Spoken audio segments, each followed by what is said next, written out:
Hello everyone, welcome to my channel सियाबी with Ashok. Friends, आज हम बीएफएम के मॉड्यूल ए में चैप्टर नंबर 1 करेंगे, जो कि एक्सचेंज रेट और फॉरेक्स बिजनेस से रिलेटेड है। तो फ्रेंड्स, इस लेक्चर में हम फॉरेन एक्सचेंज क्या होता है, एक्सचेंज रेट क्या होता है, फॉरेन एक्सचेंज मार्केट के बारे में और उसकी वेरियस करेक्टरिस्टिक्स के बारे में हम जानेंगे। ओके, तो फ्रेंड्स देखिए, फॉरेन एक्सचेंज क्या होता है। बेसिक मतलब एकदम सिंपल लैंग्वेज में अगर हम समझना चाहें, मैं मान लेता हूं कि आपके पास में 50,000 रुपये हैं। फॉर एग्जांपल मान लेते हैं आपके पास 50,000 रुपये हैं और आप अमेरिका घूमने जाना चाहते हैं। तो अब आप एक बात बताइए कि 50,000 रुपये आपकी जेब में होंगे और वहां पर गए, आपने कैब बुक करवाई। अब वो कैब वाला आपसे बोलेगा कि मुझे पेमेंट करिए। तो वो यूएसए में चूंकि डॉलर चलता है, तो उसने बोला आपको $3 पेमेंट कर दीजिए मुझे। आप बोलते हो कि मेरे पास $3 तो नहीं, लेकिन 50,000 रुपये हैं, इसमें से 10,000 रुपये ले लो। क्या ये एक वैलिड ट्रांजेक्शन होगी? वो बोल देगा कि मैं तो पहचानता भी नहीं हूं कि 10,000 रुपये हैं कि 2,000 रुपये, मुझे नहीं पता कि क्या लिखा हुआ है। राइट? तो ऐसी सिचुएशन में हमें क्या जरूरत होगी? बेहतर होगा कि हम ये 50,000 रुपये ले जा करके एक बैंक में जाएं और इसके बदले में जितने भी जो है, मान लीजिए $2,000 ही बनता है, फॉर एग्जांपल बता रहा हूं कि $2,000 ही बनता है, तो मैं $2,000 ले करके यूएस से जाऊंगा घूमने के लिए, तो ज़्यादा अच्छा रहेगा। वो बोलता है मुझे $3 दे दीजिए, आप इस $2,000 में से वो $3 उसे आप दे सकते हैं। तो ये जो आपने काम किया, क्या काम किया? 50,000 रुपये को ले जा करके जो आपने $2,000 में चेंज करवाया, बदलवाया, उसे ही फॉरेन एक्सचेंज कहते हैं फ्रेंड्स। और एक्सचेंज क्यों कहते हैं, चेंज और एक्सचेंज क्यों कहते हैं? देखिए, डॉलर को रुपए में और रुपए को डॉलर में भी बदला जा सकता है, इसीलिए इसे एक्सचेंज कहते हैं, ना कि सिर्फ चेंज कहते हैं, है ना, फॉरेन एक्सचेंज। तो जब एक देश की करेंसी को दूसरे देश की करेंसी से बदला जाता है फ्रेंड्स, तो उसे ही हम फॉरेन एक्सचेंज कहते हैं। और इसकी हमें ज़रूरत होती है बहुत सारी चीज़ों के लिए। कुछ भी आप इंपोर्ट कर रहे हो, एक्सपोर्ट कर रहे हो, या दुनिया के साथ व्यापार करना है, तो ऐसा नहीं कि सारा पेमेंट आप रुपए में ही कर दोगे। कहीं डॉलर चलता है, कहीं पर एन चलता है ना, कहीं पर यूरो चलता है, तो डिफरेंट करेंसी चलती हैं, तो आपको चेंज करवाने की ज़रूरत पड़ेगी। देखिए, जैसे एग्जांपल के तौर पर इन्होंने बताया कि एक्सपोर्ट करता है। मान लीजिए हमारे देश में कोई सामान बना हुआ है इंडिया में, और वो चीज़ एक्सपोर्ट होकर के यूएसए गई। अब यूएसए में जो आदमी है, उसने डॉलर में पेमेंट की, आपको डॉलर दे दिया। अब डॉलर आपके लिए, मान लीजिए आपके पास में $2,000 ही हैं, मान लीजिए पेमेंट के तौर पे। अब अगर आप $2,000 लेकर के मार्केट में जाओगे, आपको क्या लगता है सब्जी वाला आपको सब्जी दे देगा, या कोई भी दुकानदार आपको कुछ दे देगा? नहीं देगा भाई, कोई मतलब ही नहीं है उसको। इसलिए बेहतर होगा कि ये जो डॉलर में पेमेंट है, इसको हम रुपए में कन्वर्ट करवा लें।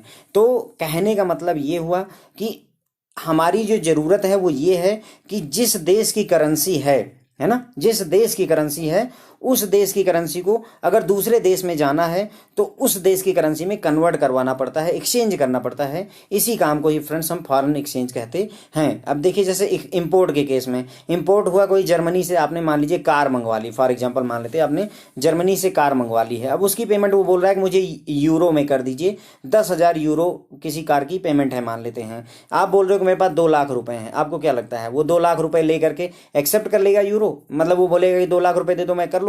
वो नहीं करेगा। इसका मतलब ये हुआ कि मैं 2 लाख रुपए लेकर के बैंक में जाऊंगा और बदले में वहां से यूरो ले लूंगा बैंक वालों से, और फिर उस यूरो को मैं 10,000 में पेमेंट कर दूंगा। तो ये जो आपने ये जो प्रोसेस किया फ्रेंड्स, जो है रुपए को डॉलर में बदला, या रुपए को एन में बदला, या रुपए को यूरो में जो आपने फ्रेंड्स बदला है, ये जो आप काम कर रहे हो, यही फॉरेन एक्सचेंज कहलाता है। ओके, यहां पर एक लाइन देखिए कि conversion of currencies from the currency of invoice, यानी इनवाइस जिस करेंसी में हुई है, to the home currency of exporter.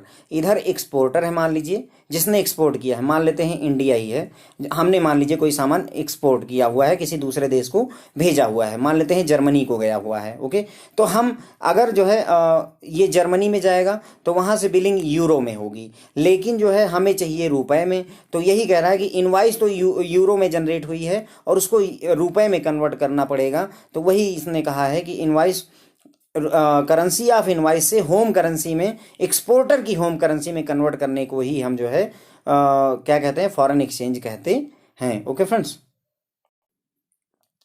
तो फ्रेंड्स देखिए, क्योंकि मैंने आपको बताया ना कि फॉरेन जो एक्सचेंज होता है, उसमें ऐसा नहीं कि सिर्फ एक ही तरफ से, यानी रुपए को डॉलर में ही बदलते हैं, नहीं, डॉलर को रुपए में भी बदलते हैं। तो हम कह सकते हैं कि अगर जो है इंडियन इंपोर्टर या एक्सपोर्टर है, यानी अगर इंडियन इंपोर्टर या एक्सपोर्टर है, उसको डॉलर मिल गया या यूरो मिल गया, तो हाँ, वो उसके लिए फॉरेन एक्सचेंज है। जबकि अमेरिकन या जर्मनी के लिए यदि हम रुपए दे दें, तो उनके लिए वो फॉरेन एक्सचेंज हो जाता है। फॉरेन एक्सचेंज को फ्रेंड्स जो है एफएक्स भी लिखते हैं। ओके, ध्यान रखिएगा, फॉरेन एक्सचेंज को FX भी लिख देते हैं। तो मतलब कहने का ये है कि जैसे जिस देश में हो उस देश की करेंसी को छोड़ के कोई दूसरे देश की करेंसी मिल गई तो सिंपल उसे हम फॉरेन एक्सचेंज कहेंगे। फॉर एग्जाम्पल मान लेते हैं आप जो है नेपाल में हैं, फॉर एग्जाम्पल मान लेते हैं आप नेपाल में हैं और नेपाल के निवासी हैं और आपको रुपए दिख गए, फॉरेन एक्सचेंज हो गया। आपको डॉलर दिख गए, फॉरेन एक्सचेंज हो गया। आपको यूरो मिल गया, फॉरेन एक्सचेंज हो गया। एन मिल गया, फॉरेन एक्सचेंज हो गया। यानी और मान लीजिए अब अगर जो है आप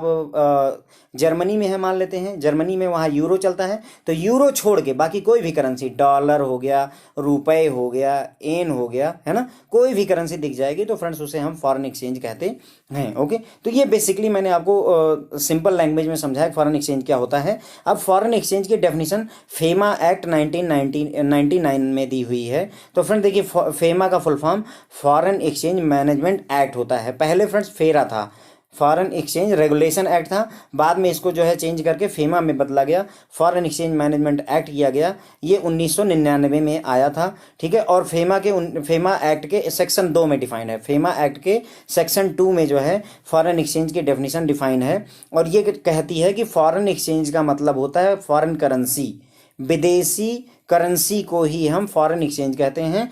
और उसके साथ साथ ये क्या इंक्लूड करता है वो भी देख लेते हैं। यानी अगर सरलतम लैंग्वेज में कहें तो फॉरेन एक्सचेंज का मतलब फॉरेन करेंसी होता है, प्लस उसके अलावा इसमें ऐसा नहीं कि सिर्फ करेंसी को ही हम फॉरेन एक्सचेंज मानेंगे, नहीं, और भी चीज़ें होती हैं। ऑल डिपॉजिट्स, जो भी पैसा जमा है, क्रेडिट, कोई भी क्रेडिट है, या जो बैलेंस खाते में है जिसको पे करना है, in foreign currency, foreign currency में जो पेएबल हैं, कोई भी डिपॉजिट है या क्रेडिट है या बैलेंस है किसी के खाते में जो कि फॉरेन करेंसी में हमें पे करना है। ओके, या कोई बैंक ड्राफ्ट है या ट्रेवलर चेक है ना, ट्रेवलर का चेक है, या लेटर ऑफ क्रेडिट LC है, या कोई बिल ऑफ एक्सचेंज है जो कि एक्सप्रेस या ड्रॉन है इंडियन करेंसी में, जिसे मतलब लिखा गया है इंडियन करेंसी में, लेकिन जो पेएबल है, जिसे पे किया जाएगा तो फॉरेन करेंसी में किया जाएगा। तो ऐसी चीज़ों, ये सारी चीज़ों को हम जो है फॉरेन एक्सचेंज मानते हैं। मतलब कहने का कि अगर कोई बैंक ड्राफ्ट है जो ड्रॉन तो रुपए में है, लेकिन जब उसकी पेमेंट होनी है तो उसकी पेमेंट डॉलर में होनी है, तो उसे भी हम जो है क्या कहेंगे, फॉरेन एक्सचेंज कहेंगे। या दूसरा पार्ट इन्होंने कहा कोई भी इंस्ट्रूमेंट, अब यहाँ पर तो इन्होंने केवल ड्राफ्ट की बात की, ट्रेवलर चेक की बात की, लेटर ऑफ क्रेडिट या बिल ऑफ एक्सचेंज, इसके अलावा भी कोई भी इंस्ट्रूमेंट यदि है, एनी इंस्ट्रूमेंट जो कि पेएबल है, ऑप्शन ऑफ ड्रावी और ड्रावर होता है। फ्रेंड देखिए, ड्रावर वो होता है जो इंस्ट्रूमेंट को लिखता है, जैसे आपने एक चेक लिखा तो आप ड्रावर हो गए। ड्रावी वो हो गई जिसने पेमेंट करनी होती है, जैसे बैंक होता है ना। और होल्डर कौन होता है, जिसके हाथ में वो इंस्ट्रूमेंट एक पर्टिकुलर मोमेंट पर होता है, ठीक है। तो कोई भी इंस्ट्रूमेंट जो कि जो है ड्रावी के कहने पर या होल्डर के कहने पर या किसी अदर पार्टी को पेबल है, इंडियन रुपए में पे हो या फॉरेन करेंसी में पेमेंट हो या थोड़ा थोड़ा दोनों में हो जाए, तो उन सभी चीज़ों को हम इंक्लूड करके फ्रेंड्स फॉरेन एक्सचेंज कहते हैं। तो बेसिकली अगर देखें फॉरेन एक्सचेंज क्या होता है, तो फॉरेन करेंसी होती है, साथ ही साथ सारे डिपॉजिट या क्रेडिट या बैलेंस जो कुछ भी है जिसे हमें फॉरेन करेंसी में पे करना पड़ जाए, या बैंक ड्राफ्ट हो गया, ट्रेवलर चेक हो गया, letter of credit, bill of exchange, जो कि इंडियन करेंसी में लिखे तो गए हैं पर उनकी पेमेंट फॉरेन करेंसी में होनी है, तो उन्हें हम फॉरेन एक्सचेंज कहते हैं। या कोई भी इंस्ट्रूमेंट जो कि जो है ड्रावी या होल्डर को पे करना है हमें, इंडियन करेंसी में हो या फॉरेन करेंसी में हो, या पार्सली इंडियन करेंसी और फॉरेन करेंसी दोनों में हो, तो उसे हम क्या कहते हैं फ्रेंड्स, फॉरेन एक्सचेंज कहते हैं। अब इन्होंने कहा कि अगर हम ब्रॉडर सेंस में बात करें तो जितने भी क्लेम पेएबल हैं अब्रॉड, विदेश में जो भी पेमेंट होनी है, उन सभी पेमेंट को हम फ्रेंड्स जो है फॉरेन एक्सचेंज कह सकते हैं। ओके, अब चाहे वो जर्मनी का आदमी है तो इंडिया के लिए उसके लिए अब्रॉड हो गया, और अगर इंडिया का आदमी है तो USA उसके लिए अब्रॉड हो गया। ओके, तो ब्रॉडली स्पीकिंग अगर कहें तो फॉरेन एक्सचेंज का मतलब जो भी क्लेम जो है विदेश में पेएबल हैं उन्हें हम फॉरेन एक्सचेंज कहते हैं। ओके फ्रेंड, तो आई होप कि अब आपको थोड़ा बहुत समझ में आया होगा कि फॉरेन एक्सचेंज क्या होता है और इसमें मतलब क्या क्या चीज़ें इंक्लूड होती हैं। तो बेसिकली रुपए को किसी दूसरी करेंसी से चेंज करना ही फॉरेन एक्सचेंज होता है, अगर सरलतम भाषा में कहा जाए तो ओके। अब फ्रेंड्स एक्सचेंज रेट भी होता है। अब एक्सचेंज रेट का क्या कॉन्सेप्ट है, जैसे आप मान लीजिए आपके पास में डॉलर है, फॉर एग्जांपल आप $1 लेकर के बैंक में गए, तो बैंक आपको कितना रुपए देगा, 60 दे देगा, 100 दे देगा, या 1 लाख रुपए दे देगा, कितना देगा, ये कितना देगा, यही बात डिसाइड करना ही एक्सचेंज रेट कहलाता है। जितना देगा वही एक्सचेंज रेट होता है फ्रेंड्स। ओके, ये पूरी जो है बात जो लिखी गई है वो यही है कि बी कैन से कि फॉरेन एक्सचेंज ट्रांजेक्शन जो होती है वो एक कॉन्ट्रैक्ट होता है to exchange fund in one currency from fund in another currency at an agreed and arrange basis. तो कहने मतलब अगर हम कहें कि जो फॉरेन एक्सचेंज ट्रांजैक्शन होती है वो एक कॉन्ट्रैक्ट होता है दो पार्टियों के बीच में, जिसमें एक जो है करेंसी को दूसरी करेंसी में एक एग्री किए हुए जो एग्री होता है और अरेंज बेसिस पर कन्वर्ट करना या चेंज करना, एक्सचेंज करना ही हम जो है फॉरेन एक्सचेंज कहेंगे। ओके, ये फ्रेंड्स पूछा जाता है कि मतलब जो है फॉरेन एक्सचेंज जो ट्रांजेक्शन होती है वो क्या होती है, तो एक कॉन्ट्रैक्ट होता है, ध्यान रखिएगा, एक करेंसी से के फंड को दूसरे करेंसी के फंड पे एग्रीड और अरेंज बेसिस पर चेंज करना ही जो है फॉरेन एक्सचेंज होता है। ओके, तो हम कह सकते हैं एक्सचेंज रेट जो होता है वो प्राइस है या रेशियो है या वैल्यू है, तीनों चीजें कह सकते हैं कि एक्सचेंज रेट जो होता है वो या तो प्राइस है, वह प्राइस जिस पर दूसरी करेंसी मिल जाए, या वह रेशियो जिस पर दूसरी करेंसी मिल जाए, या वो वैल्यू जिस पर दूसरी करेंसी मिल जाए, है ना, या एक्सचेंज हो जाए। At which one currency is exchange for another currency, एक जो है एक करेंसी के बदले में दूसरी करेंसी जिस प्राइस पर, जिस रेशियो पर या जिस वैल्यू पर, जैसे मैंने आपको बताया कि $1 में मान लेते हैं 70 रुपए हैं, फॉर एग्जांपल $1 बराबर 70 रुपए अगर हम मान लेते हैं, तो जो ये एक्सचेंज करने के लिए हमने एक दूसरे के साथ में जिस प्राइस पर हमने चेंज किया 70 रुपए, या जिस रेशियो में हमने चेंज किया या जिस वैल्यू पर हमने चेंज किया, फ्रेंड्स इसे ही हम जो है एक्सचेंज रेट कहते हैं, exchange rate. Okay, the number of unit of one currency to which is exchanged for a given number of unit of another currency is called exchange rate of currency। exchange rate of currency की अगर definition समझना चाहें तो एक currency की कितनी unit के बदले में, जैसे इस करेंसी की एक यूनिट के बदले में दूसरी करेंसी की 68.10 यूनिट मिल रही है, तो ये जो चेंज हो रहा है उसे ही एक्सचेंज रेट कहेंगे। ओके, या $1 के बदले में $1.07 मिल रहा है, $1 के बदले में $1.07, यानी इसकी एक यूनिट के बदले में इसकी 1.07 यूनिट मिल रही है, तो ये जो कन्वर्जन हो रहा है, ये जो एक्सचेंज हो रहा है, इसे friends rate of exchange rate of currency हम कहेंगे। ओके, अब इनकी खासियत क्या होती है, एक्सचेंज रेट जो होते हैं फ्रेंड्स वो डायनेमिक होते हैं, मतलब बहुत ज़्यादा चेंज करते हैं, हर घंटे हर मिनट और हर सेकंड बदलते रहते हैं, और ये डिफरेंट फैक्टर्स पर ये बात डिपेंड करती है कि चेंज क्यों हो रहे हैं। ओके फ्रेंड, तो हमने अभी तक देखा कि फॉरेन एक्सचेंज क्या होता है, हमने ये समझ लिया कि फॉरेन एक्सचेंज क्या होता है, हमने ये समझ लिया एक्सचेंज रेट क्या होता है, राइट। फॉरेन एक्सचेंज का क्या मतलब है, आपने कोई सामान जो है विदेश से मंगवाना है,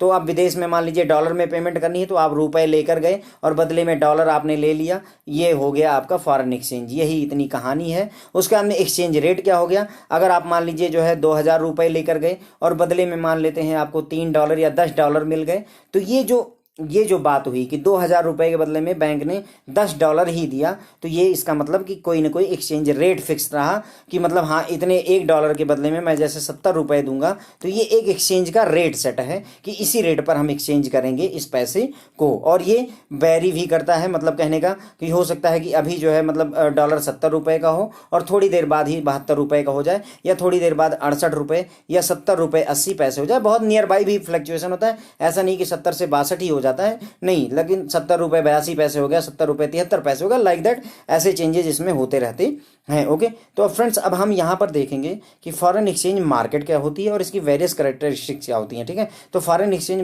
मार्केट को फ्रेंड देखिए फॉरेक्स मार्केट भी बोल देते हैं, ध्यान रखिएगा, मैंने आपको बताया था फॉरेन एक्सचेंज को एफएक्स भी लिखते हैं, राइट, तो ये ध्यान रखिएगा। इसी तरीके से फॉरेन एक्सचेंज मार्केट को एफएक्स मार्केट भी लिख देते हैं, या फॉरेन एक्सचेंज मार्केट ना लिख कर सीधे सीधे फॉरेक्स मार्केट भी लिख देते हैं, तो इसमें कंफ्यूज होने की जरूरत नहीं है। अब जो फॉरेन एक्सचेंज मार्केट होती है उसमें बहुत सारे लोग होते हैं, जैसे बहुत सारे पार्टिसिपेंट होते हैं, इंडिविजुअल होते हैं, लोग होते हैं, बिजनेस एंटिटी होती है, कमर्शियल बैंक होते हैं, इन्वेस्टमेंट बैंक, सेंट्रल बैंक, इन सभी के बारे में फ्रेंड्स अभी हम यहाँ पर थोड़ा थोड़ा डिटेल में पढ़ेंगे। एक दो के बारे में मैं बता देता हूँ, जैसे ये आपका आर्बिट्रेटर क्या होता है फ्रेंड्स। आर्बिट्रेटर वो पर्सन होता है जो क्या करता है कि एक जगह पर पैसे, एक जगह पर एक करेंसी के बदले दूसरी करेंसी खरीदता है, और जैसे 200 करेंसी उसने खरीद ली, रुपए के बदले यहाँ पर डॉलर खरीदा और वहाँ कहीं दूसरी जगह पर ही 200 अगर यहाँ पर 200 रुपए या $200 200 यूनिट खरीदी थी तो 200 यूनिट ही डॉलर में वो कहीं और बेच रहा होता है। मतलब जितने अमाउंट का परचेजिंग करता है उतनी ही अमाउंट की वहाँ पर वो सेल करता है। और ऐसा इसलिए करता है कि यहाँ और वहाँ के दाम में मान लीजिए 2 पैसे का भी फर्क है फॉर एग्जाम्पल, तो उसको उसमें बेनिफिट हो जाता है। तो ऐसे को आर्बिट्रेटर कहते हैं। स्पेकुलेटर कौन होते हैं फ्रेंड्स? स्पेकुलेशन लगाना यानी ये उम्मीद करना कि भविष्य में हमको फायदा होगा, जैसे शेयर मार्केट होती है सेम उसी तरीके से फ्रेंड्स। ये इस उम्मीद में मान लीजिए किसी स्पेकुलेटर वो लोग होते हैं जिन्होंने सोचा कि हो सकता है कि आज इंडियन रुपए जो है मान लो 70 रुपए है सुबह सुबह, उन्होंने सोचा कि आज जो है इंडियन रुपए घट करके 68 रुपए या बढ़ करके 72 रुपए हो जाएगा।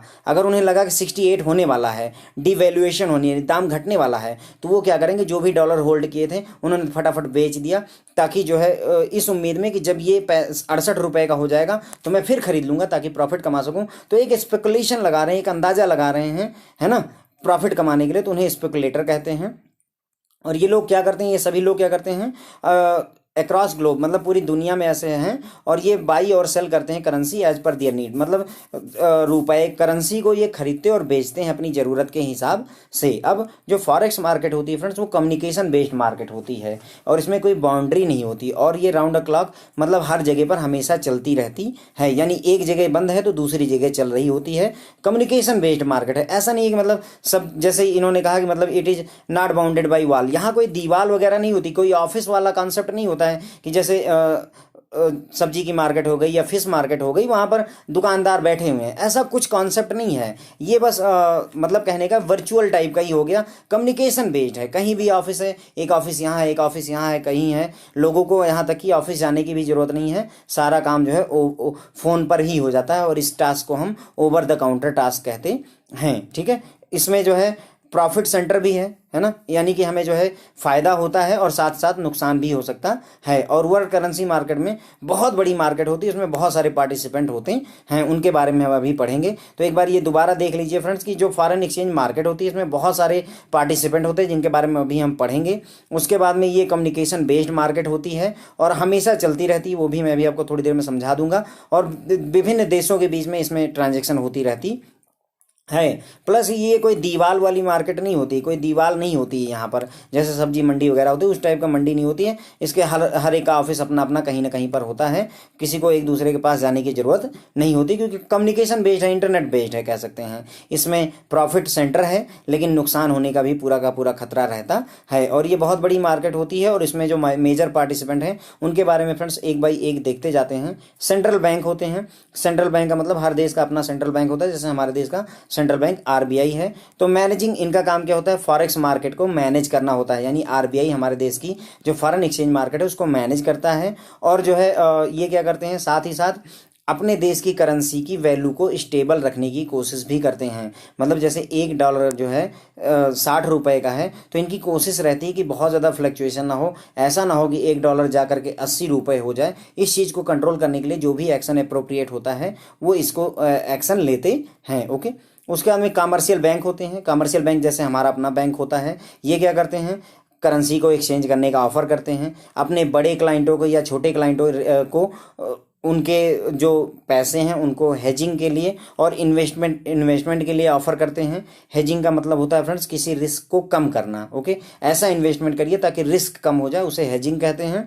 तो ये अपने क्लाइंटों का और खुद का भी जो है एसेट और लाइबिलिटी को ये जो है दूसरे देशों में इन्वेस्ट करते हैं, खुद भी करते हैं, अपने क्लाइंट के बिहाफ पर भी करते हैं, स्पेकुलेशन में भी भाग लेते हैं। देखिए आल्सो स्पेकुलेट मैंने आपको बताया ना कि इस उम्मीद में कि अभी डॉलर जो है मान लीजिए 60 रुपए का है, हो सकता है डॉलर 55 रुपए का हो जाए, तो ऐसा करो इसको बेच दो और 55 रुपए का जो हो तो फिर से परचेज कर लो। इस तरीके के काम में भी ये जो है पार्टिसिपेट करते हैं। ओके, फिर इन्वेस्टमेंट फंड्स होते हैं, इन्वेस्टमेंट बैंक होते हैं। इनका काम होता है बेसिकली, देखिए हमारे कमर्शियल बैंक है तो हमारा काम है एक्सचेंज ऑफर करना, करेंसी के एक करेंसी के बदले दूसरी करेंसी देना, या अगर कोई चाहता है तो उसके करेंसी को हम दूसरी जगह पर इन्वेस्टमेंट वगैरह भी करवाते हैं। लेकिन जो इन्वेस्टमेंट फंड्स या इन्वेस्टमेंट बैंक होते हैं इनका काम ही यही होता है फ्रेंड्स कि इनको एक्सचेंज फॉरेन एक्सचेंज मार्केट में ही रह करके और जो पैसा है क्लाइंट का उसको दूसरी जगह पर ले जा करके इन्वेस्ट करवाना होता है, और साथ ही साथ जो है है जो इन्वेस्टमेंट है उसमें जो है हेजिंग करनी होती है, मतलब जो इन्वेस्टमेंट है उसमें रिस्क ना हो उसको जो है कंट्रोल करना भी इनका काम होता है। फॉरेक्स ब्रोकर, ब्रोकर का तो आपको पता ही है, जैसे कि मतलब जो है जो जैसे शेयर मार्केट में ब्रोकर होते हैं उनका काम क्या होता है, मिडिल मैन होते हैं जो कि मतलब अपने क्लाइंट को सजेशन देते हैं कि हाँ सर अब ये कर लीजिए वो कर लीजिए और आपको बेनिफिट हो जाएगा। तो जो फॉरेक्स ब्रोकर होते हैं वो अपने क्लाइंट के जगह, क्लाइंट के जगह पर उनकी जो बुक होती है या उनका जो पैसा होता है उसको इन्वेस्ट करते हैं और बदले में प्रॉफिट वगैरह कमा करके देते हैं। कारपोरेशन भी बहुत सारी ऐसी कंपनियां हैं, कॉरपोरेशंस हैं जो कि जो है विभिन्न कंट्रियों में अपने डिफरेंट कंट्रीज में अपने पैसे को ले जा करके इन्वेस्ट करते हैं ट्रेड ट्रांजैक्शन के लिए और स्पेकुलेशन के लिए भी करेंसी मार्केट में पार्टिसिपेट करती हैं। बहुत सारी ऐसी कॉरपोरेशंस हैं। इंडिविजुअल, नॉर्मल ऑर्डनरी या फिर हाई नेटवर्थ इंडिविजुअल। ऑर्डनरी कैसे, जैसे मान लीजिए मुझे ही सिंगापुर घूमने जाने का है तो सिंगापुर डॉलर चाहिए मुझे, तो मैं भी बैंक चला जाऊंगा, है ना। या कोई बहुत ज़्यादा अमीर आदमी है उसको लगता है कि फॉरेक्स मार्केट में जैसे शेयर मार्केट में लोग इन्वेस्ट करते हैं वैसे ही फॉरेक्स मार्केट में भी लोग इन्वेस्ट करते हैं। ओके, तो फॉरेक्स मार्केट में इन्वेस्ट करते हैं, ट्रेड करते हैं, पर्सनल और ट्रेवल नीड के लिए भी वो इंडिविजुअल यूज करते हैं इसको। ओके फ्रेंड, तो ये जो इसके बड़े खिलाड़ी हैं, मतलब बड़े जो इसके पार्टिसिपेंट हैं उनके बारे में मैंने बता दिया।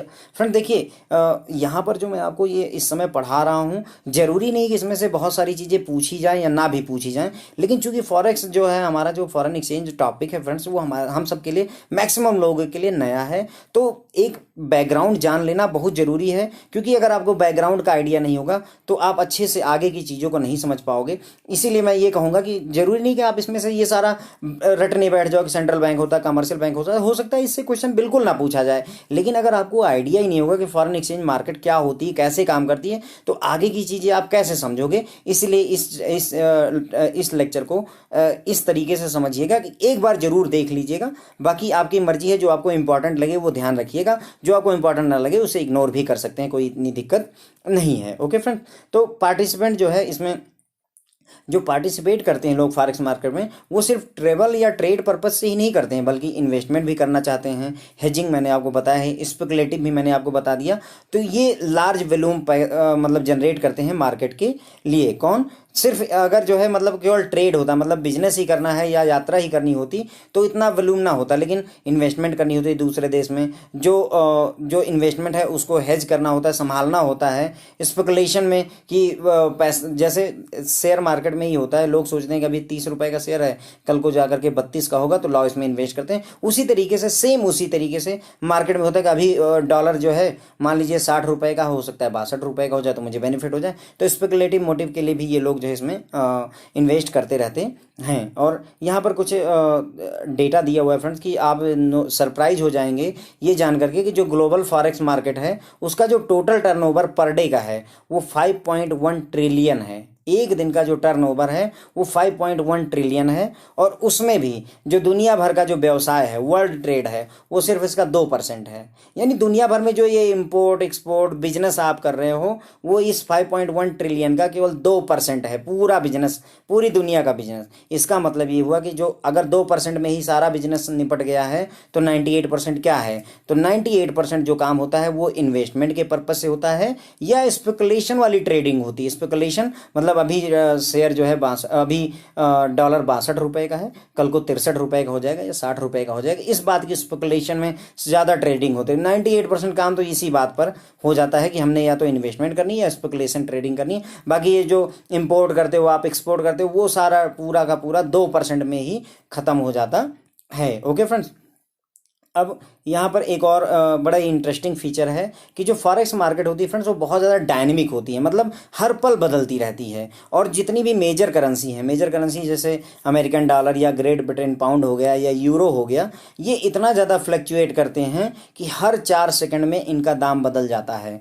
मतलब कहने का कि अगर $1 अभी जो है 62 रुपए का है और 4 सेकंड बाद अगर आपने डॉलर का दाम चेक किया तो हो सकता है कि ये 62.20 हो जाए या जो है आपका 61.30 हो जाए। मतलब या तो कम हो जाएगा या तो ज़्यादा हो जाएगा, हर 4 सेकंड बाद चेंजेज होते हैं, इसीलिए ये कह रहे हैं कि 24 घंटे की ये मार्केट होती है। तो कुल मिलाकर के दिन भर में 21,600 बार ऐसा होगा जब ये जो है मतलब इसके प्राइस चेंज हो जाएंगे।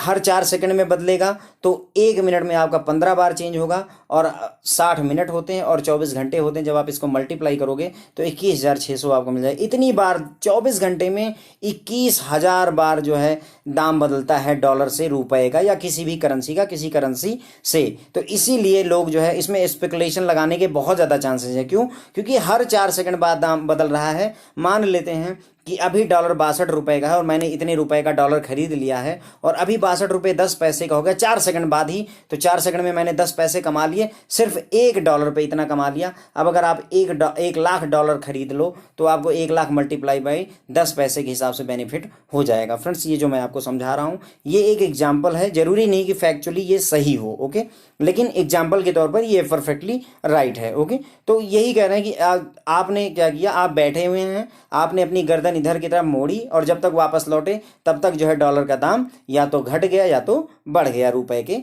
मुकाबले में, ओके फ्रेंड। तो यही है।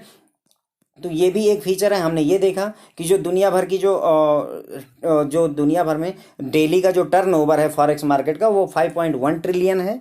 उसके बाद में जो ये इसमें से 2% ही केवल ऐसा है जो कि दुनिया भर का जो विश्व व्यापार जिसे कहते हैं वो 2% ही है। 98% का काम केवल इन्वेस्टमेंट पर्पज से होता है या स्पेकुलेशन के पर्पज से होता रहता है। प्लस हमने ये भी देखा कि जो मार्केट है ये बहुत ज़्यादा डायनेमिक है और हर 4 सेकंड में एक करेंसी से दूसरी करेंसी का दाम बदलता रहता है, ओके फ्रेंड। तो यानी कि गर्दन इधर से उधर घूमी और जब तक वापस आई तब तक जो है आपका ये प्राइस चेंज हो चुका है, ओके। तो फॉरेक्स मार्केट जो होती है फ्रेंड्स वो मंडे से फ्राइडे काम करती है नॉर्मली, ग्लोबली मतलब दुनिया भर में लगभग मंडे से फ्राइडे काम करती है। केवल मिडिल ईस्ट और कुछ जो है इस्लामिक देशों को, गल्फ कंट्रीज या इस्लामिक देशों को छोड़ दें, वहाँ पर क्या होता है सैटरडे संडे भी काम करती है, लेकिन बहुत ज़्यादा फुल फ्लेज नहीं काम करती, कुछ रिस्ट्रिक्शन होती है सैटरडे संडे काम करने की, और जो है लेकिन वहाँ पर ये फ्राइडे को बंद रहती है। नॉर्मली जो फॉरेक्स मार्केट होती है वो मंडे टू फ्राइडे ही काम करती है, अगर मिडिल ईस्ट या फिर जो है इस्लामिक कंट्री को छोड़ दिया जाए तो, ओके। मिडिल ईस्ट और इस्लामिक कंट्री में ये सैटरडे संडे को काम करती है, लेकिन वहाँ पर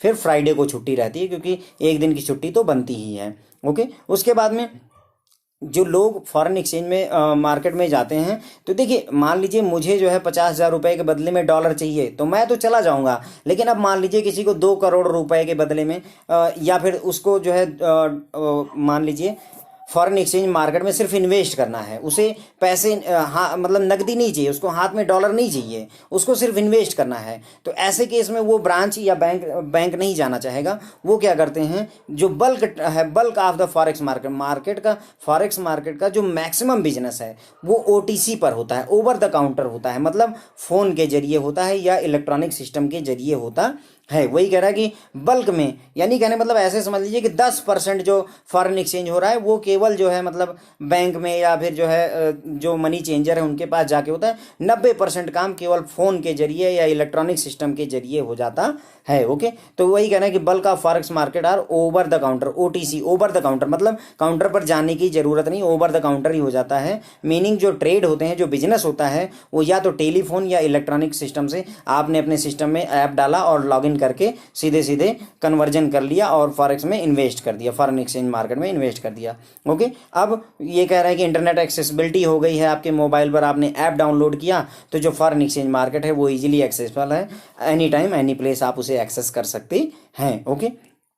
अब यहाँ पर जो मेजर बैंक्स होते हैं जैसे कमर्शियल बैंक हमारे हैं वो मार्केट मेकर होते हैं। मार्केट मेकर मतलब ज़्यादातर मेजर रोल यही प्ले करते हैं, और ये 2 वे कोट्स देते हैं बाई या सेल करने की, ओके। ये मतलब जो है जो कोटेशन देते हैं या कोट देते हैं वो 2 वे होती है, यानी आप बाई भी कर सकते हो और सेल भी कर सकते हो, ओके। आपको फॉरेन एक्सचेंज सेल करना है यानी कि डॉलर्स बेचना है या डॉलर खरीदना है वो आपकी मर्जी पर है। ये दोनों ऑफर करते हैं, 2 वे कोट्स इसे ही कहते हैं। और लीव अपॉन द कॉलर, जिसने फ़ोन किया हुआ है ओवर द काउंटर OTC में जिसने कॉल किया हुआ है उसके ऊपर छोड़ देते हैं कि आपने डॉलर या यूरो खरीदना है या बेचना है, अपनी ज़रूरत के हिसाब से आप बताओ, ओके।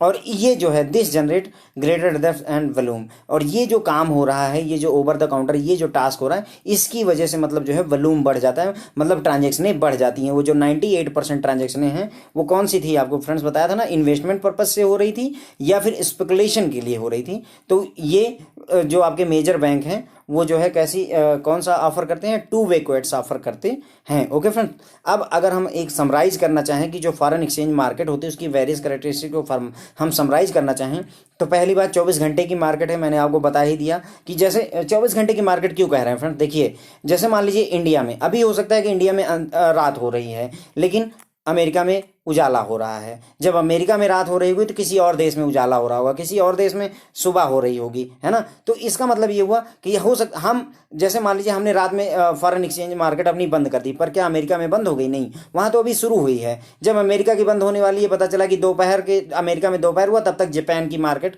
स्टार्ट हो गई, है ना। तो इसका मतलब ये हुआ कि जो फॉरेन एक्सचेंज मार्केट है वो ओवरऑल अगर आप ग्लोबली देखोगे तो वो 24 घंटे चलती रहती है, कभी भी बंद नहीं होती है।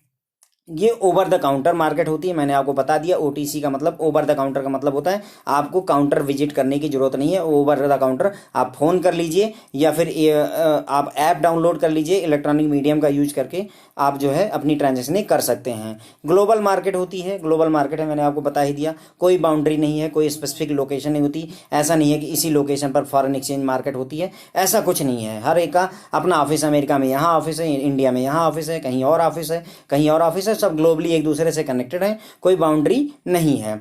और ये जो मार्केट है वो इसमें कैपिटल और ट्रेड फ्लो जो है बहुत ज़्यादा होता है, मतलब व्यवसाय भी अच्छा खासा होता है और पूंजी भी अच्छी खासी आती है। हाईली लिक्विड मार्केट होती है, मतलब लिक्विड का मतलब ये होता है फ्रेंड्स कि मतलब पैसों की कोई कमी नहीं है। आपको डॉलर बेचना है तो ये नहीं इंतजार करना है कि मेरे पास में 1 करोड़ डॉलर हैं, मान लेते हैं 1 करोड़ डॉलर आपके पास, तो ये इंतजार नहीं करना है कि मतलब कोई खरीदने आए तभी मिलेगा। नहीं, आपने 1 करोड़ डॉलर बेचना है, आपने बेचने का सोचा और विद इन सेकंड बिक गया। तो हाईली लिक्विड है, मतलब जब आप चाहो तब आपको नकदी मिल जाती है। Okay, high fluctuation in currency rate, currency के जो रेट होते हैं फ्रेंड्स, मैंने आपको बताया कि डॉलर या रुपए हो गए या डॉलर और यूरो हो गए या यूरो और रुपए हो गए, इनके जो रेट हैं वो हर 4 सेकंड बाद बदलते रहते हैं। Okay, settlement affected by time zone factor, जो सेटलमेंट होता है फ्रेंड्स वो टाइम जोन फैक्टर की वजह से प्रभावित होता है। क्यों?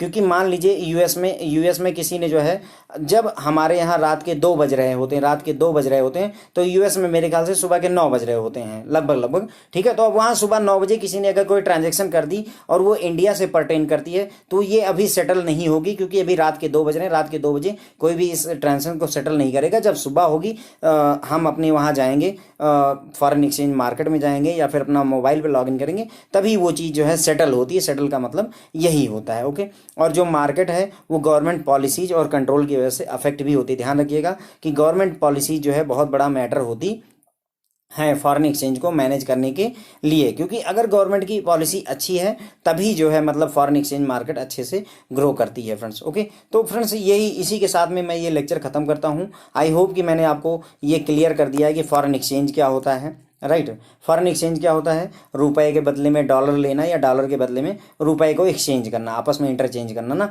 या यूरो के बदले में डॉलर, डॉलर के बदले में यूरो, फॉरेन एक्सचेंज हो गया फ्रेंड्स आपका। जरूरत क्यों पड़ती है? क्योंकि भाई अगर इंपोर्ट करना है, एक्सपोर्ट करना है, कुछ भी करना है तो आपको फॉरेन एक्सचेंज करना ही पड़ेगा। ओके, उसके बाद में एक्सचेंज रेट के बारे में मैंने बताया। जब आप बैंक में गए, आपने कहा कि मुझे जो है मेरे पास $10 हैं, तो उस बैंक ने आपको मान लीजिए 700 रुपये दे दिए, तो आपको 700 रुपये ही क्यों दिए? 7 लाख क्यों नहीं दे दिए? क्योंकि there is a exchange rate fix है, एक रेट है या एक प्राइस है या एक रेशियो है जो कि फिक्स है, कितना ही मिलेगा। ओके, तो उसे ही एक्सचेंज रेट कहते हैं। फिर हमने फॉरेन एक्सचेंज मार्केट के बारे में जाना, ओवर द काउंटर कॉन्सेप्ट क्या होता है, स्पेकुलेशन क्या होता है, आर्बिट्रेटर क्या होता है, ये सारी चीज़ें हमने इसके बारे में जान ली friends. Okay, thank you so much friends. अगले लेक्चर में हम इसके बारे में और डिटेल में पढ़ेंगे। Thank you so much.